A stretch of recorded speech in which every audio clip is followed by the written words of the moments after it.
Racikan Berita 1. Assalamualaikum warahmatullahi wabarakatuh. Bersama kami UI Watch. Di samping saya ada Bung Sayuti yang dulu pernah seasrama dengan saya di Daksinapati dari Fakultas Teknik. Di pojok sana ada Bung Hengki dari Fisip UI. Nah, kami di sini akan bicara tentang kondisi situasi Republik ini di bawah kepemimpinan Prabowo. Mungkin dengan ngomong-ngomong kami ini ada manfaatnya buat penonton sekalian. Oke, kita lanjut aja. Buat negara dan bangsa dan generasi yang akan datang. Kita ingin tanya sama Bung Sayuti, apa sih ceritanya di Republik ini sekarang? Banyak masalah, tapi intinya adalah kita bersyukur bahwa kepemimpinan yang dihadirkan sekarang itu memberikan banyak harapan ke depan. Hanya saja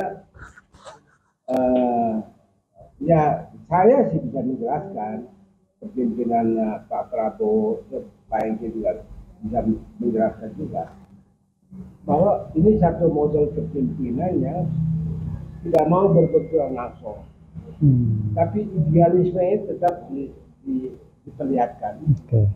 Jadi misalnya ada yang dipuji-puji gitu, habis puji-puji pagarnya dicabut, kemudian belajar lagi dari guru yang dipuji-puji itu, habis itu sertifikatnya batalin, habis itu muji lagi, ya.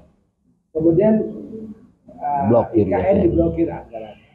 Jadi ini satu model TikTok dalam bahasa kepemimpinan kuantum.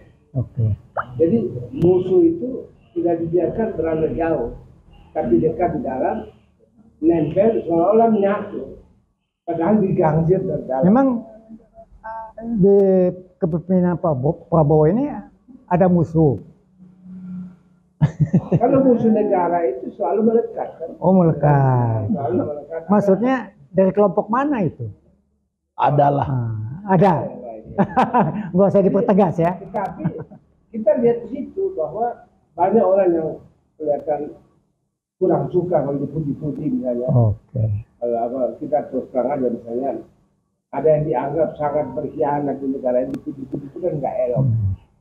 Tapi hasilnya adalah tindakan. Habis dipuji lagi tindakan lagi. Nah, ini yang kebagian pujian, yang ini kebagian tindakan.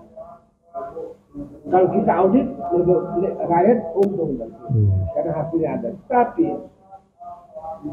kelihatannya ini hanya bolak-balik di wilayah-wilayah yang sifatnya teknis saja. Akar masalahnya itu belum diselesaikan. Rakyat ini menginginkan jangan terlalu banyak nempel-nempel sama yang menjadi musuh atau yang sudah berkhianat atau jangan. Jadi maksudnya yang udah berkhianat udahlah selesailah. Ya, udahlah. Toh tidak ada masalah kalau misalnya ada tindakan-tindakan langsung yang langsung dirasakan. Itulah kenapa kita usulkan supaya langsung dibentuk satu bukan lembaga ya, satu otoritas kedaulatan. Otoritas kedaulatan ini, karena kalau nanti lembaga lagi, tidak terlalu banyak lembaga di negara kita kan, biar aja cukup juga cabang kekuasaan eksekutif, legislatif, yudikatif. Yang satu ini kita kasih nama saya satu entitas, otoritas kedaulatan. Nah ini nanti akan menempatkan presiden sederajat sebagai kepala negara yang punya tangan kedaulatan ini. Nah dia berwibawa sehingga pengkhianatan atau kelembaman atau penyimpangan-penyimpangan tingkat teknis di bawah itu bisa ditangani langsung oleh sekaligus menjaga kedaulatan kita. Karena ancaman yang kita alami sekarang sudah ancaman, bukan ancaman lagi penyakit, tapi ancaman eksistensi. Artinya ancaman itu bisa mengantarkan pada negara ini bisa ada terus, harus tidak ada lagi. Ini sudah eksistensi kita. Kalau tidak diambil tindakan, bisa tidak ada negara ini. Nah, yang kedua begini Pak Bulio. Ada satu nasihat yang bagus. Jangan terlalu lama bergaul dengan orang-orang yang bermasalah. Karena nanti Anda ketularan. Iya kan?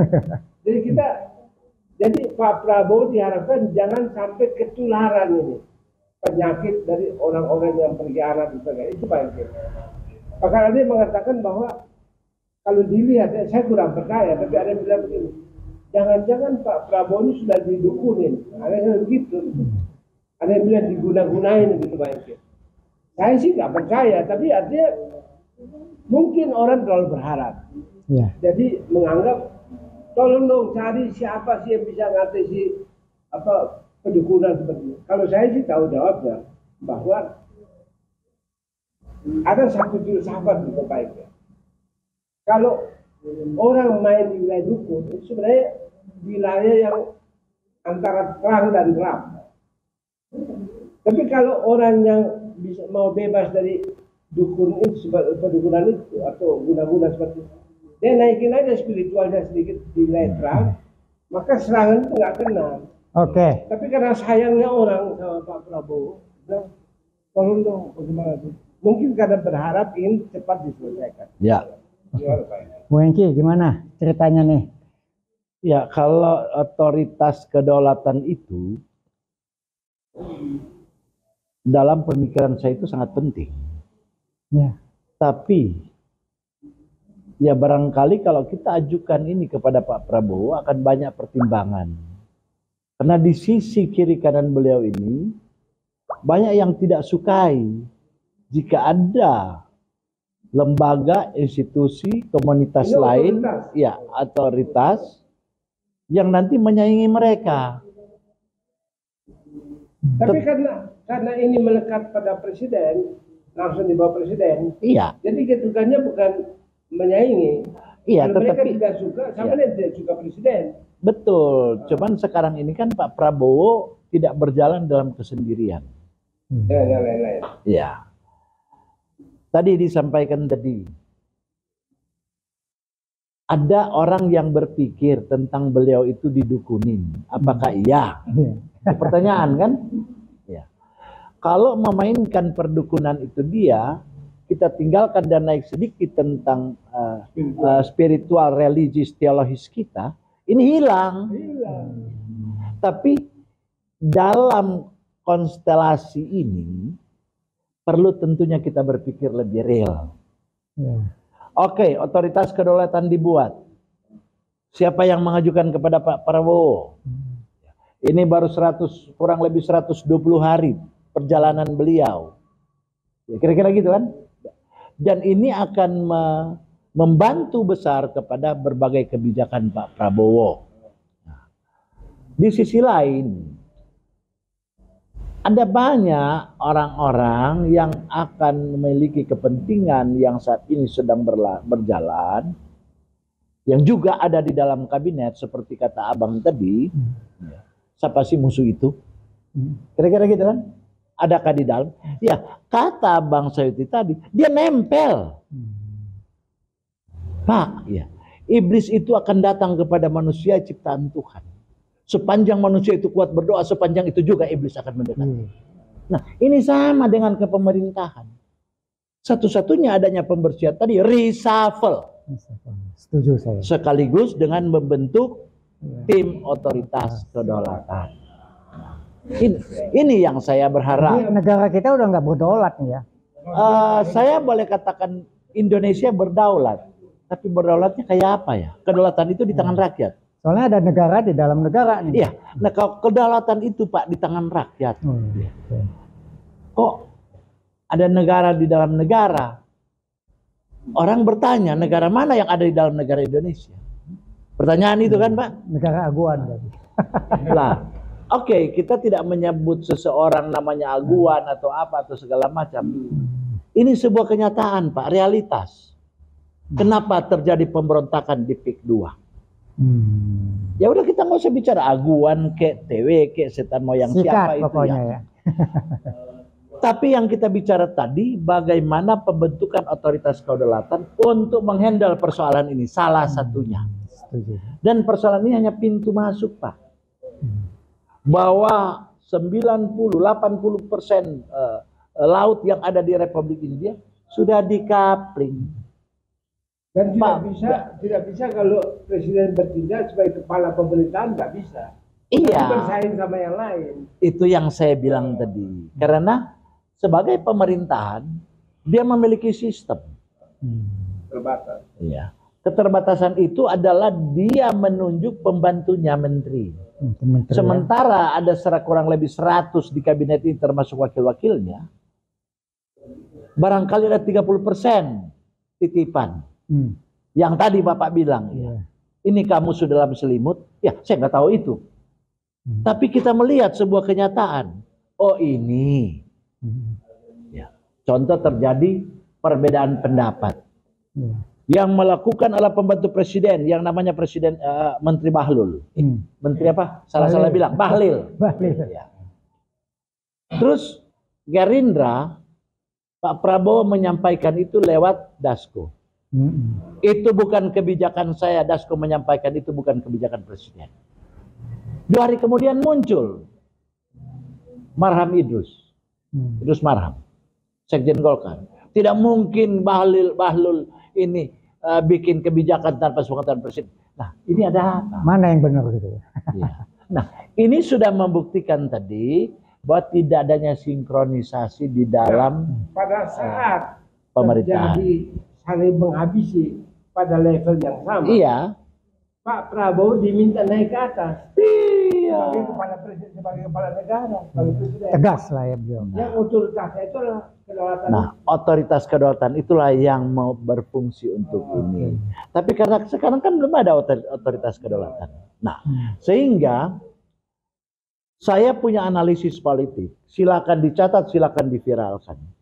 Bahwa saat ini Pak Prabowo sedang dibully habis-habisan untuk menghilangkan kredibilitas kepercayaan rakyat Indonesia oleh orang-orang pembantu dia. Pembantu titipan itu. Iya, pembantu titipan dan partai yang pendukung juga. Iya. Tapi ketika Pak Prabowo itu mengcounter, bersih atau saya yang bersihkan, maka ini merupakan arus balik, feedback. Bahwa tadinya Pak Prabowo itu kredibilitas kepercayaan kepada rakyat kepada Pak Prabowo mulai menurun, sekarang naik. 85% apa? Iya. Karena dia berani menyampaikan itu. Artinya reshuffle sudah di depan mata. Hati-hati menteri-menteri ini. Ada kurang lebih sekian belas menteri titipan. Ada 30% dari 100 kabinet Prabowo. Termasuk kepala lembaga dan wakil-wakil. Saya punya keyakinan 100 hari kedua akan terjadi perubahan. Hakul yakin, Pak. Ini juga Pak Hengki, ini Pak Buyo, satu masalah. Kalau soal misalnya, kalau kita tangani masalah-masalah ini kan sifatnya adalah negasi. Negasinya itu kita tolak. Keburukan kita tolak. Misalnya sertifikat palsu ditolak. Iya. Misalnya pagar laut ditolak. IKN yang bermasalah ditolak. Iya. PSN lah, proyek strategi nasional. Dengan cara blokir. Iya. Ini kan semua penolakan. Sementara tempat-tempat itu punya potensi ekonomi. Oke. Jadi kita jangan hanya berpikir untuk merubuhkan, tapi mempersiapkan alas pengganti yang membangun. Oke. Jadi saya kira jangan ada kesannya memusuhi pengusaha-pengusaha tertentu. Pengusaha ini kan banyak dan mereka juga harus diberikan tempat untuk bergerak. Iya. Jadi saya usulkan daerah-daerah yang terdampak oleh penolakan ini, penolakan kita, kan setelah ditolak kemudian terjadi kekosongan, produktivitas turun. Jadi saya usulkan misalnya seperti daerah Banten. Itu diberikan akses juga pemberdayaan kepada para petani, para nelayan. Jadi mereka jangan hanya bukan kita menghabisi pagar laut saja. Memang nelayan bisa beroperasi, Tapi kalau yang di darat, ya. motor lautnya juga harus dipikirkan gitu loh. Jadi harus ada anggaran begitu. Daripada misalnya orang masih ribut soal makan gratis, makan gratis bergizi gitu. Ya. Nah, itu mungkin dipersoalkan. Kalau kita tidak boleh untuk mencegah orang dari kenyang, nggak boleh. Tetapi mungkin dipisah-pisahkan saja daerah tertentu mana yang membutuhkan dengan data yang akurat. Biar tepat anunya lah sasarannya. Anggaran yang ada dari penggalian dan sumber-sumber yang banyak di provinsi, kalau berhasil dihidupkan kembali, dihasilkan kembali, ya itu diarahkan ke yang tadi itu. Tempat-tempat yang dimana setelah kita tolak jangan terjadi kekosongan. Jadi perhatian juga diberikan kepada produktivitas nasional. Saya Pak Buyo, satu hal yang saya belum bicarakan sebenarnya perlu pembicaraan khusus, yaitu setelah masanya Pak Harto itu terjadi deindustrialisasi. Industri kita tuh betul-betul itu nyungsep. Orang dengan politik reformasi ini energi nasional lebih banyak ke arah politik. Dan di dalam wilayah politik itu kan fitnah, korupsi segala macam. Dan banyak manuver yang tidak produktif. Jadi saya usulkan kalau bisa kepada Pak Presiden yang terhormat ini, kita berikan dukungan supaya ada gerakan menghidupkan kemampuan produksi kita. Produktivitas nasional itu harus dihidupkan. Jangan kita malu dong sama Vietnam dan sebagainya. Kalau produksi nasional ini berkembang, Pak Boyo, maka uang itu banyak di kalangan industriawan, kelas menengah kita itu banyak uang. Sekarang kan kelas menengah itu kolaps, nggak ada uang. Kita tiap hari bicara moral aja, ini pencuri, ini perampok, ini tapi sesudah itu akan. Dalam bahasa PBB itu ada dua pasangan selalu. Satu prevention, Anda cegah terjadi korupsi. Tapi yang kedua ada promotion, Anda harus dorong juga kehidupan berkembang. Jadi orang harus hidup, uang itu harus beredar lebih banyak. Supaya tidak perlu banyak orang lah dalam dunia politik ini ngomong. Bayangkan kalau dari pagi hanya WA saya sampai malam nggak ada artinya. Jadi kita dorong seperti itu. Kalau duitnya banyak beredar, maka ketentuan tentang gaji lepas itu, yang pegawai buruh lepas itu, yang tidak ada semua sekarang buruh lepas swasta. Tidak ada kontrak. Tidak ada. Hanya kontrak. Mana kontrak aja. Jadi orang semua punya ketidakpastian. Betul. Tapi kalau uangnya banyak pengusaha-pengusaha ini, ya orang produksinya bagus, nggak mungkin mereka begitu. Bung Eki, saya mau tanya nih tentang investasi dengan sikap Prabowo sekarang. Investasi kita gimana nih? Ya, kalau apakah ada, apakah tidak, apakah kabur? Kalau investasi sampai dengan saat ini belum ada. Belum ada. Ya. Jadi apa yang diperjanjikan dan yang diucapkan oleh Jokowi masa itu, yang sudah baris entry, ini kan bullshit semua. Katanya. Kalau katanya mau ngomong apa ya? Abang kan sebagai orang DPR RI yang mantan ketua komisi. Ya. Kalau orang cuma omong-omong, apakah Pak Prabowo akan mengikuti ini? Enggak, karena begini Pak Eki, maaf. Ini Pak Boyo. Dalam soal investasi ini ada satu hal yang dilupakan orang, yaitu bangunan hukum satu negara. Ya. Jadi penegakan hukum ya. Kalau kepala negara itu kerjanya melawan hukum, tidak masa bodoh terhadap semua etika, itu para investor tidak takut, gitu loh.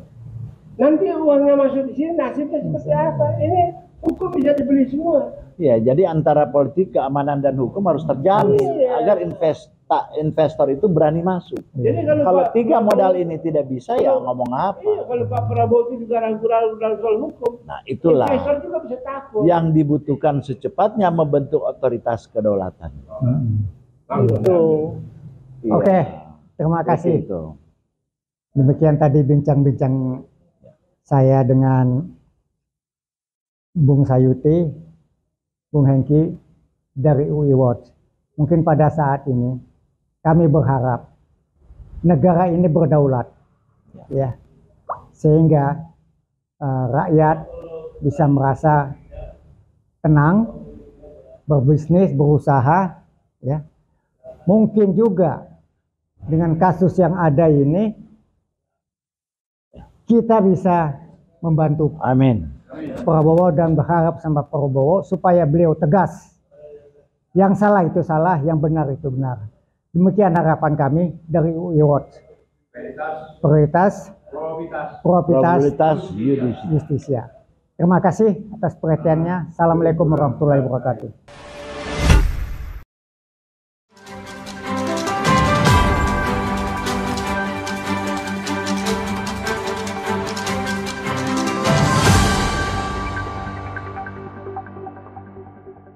Racikan Berita 1.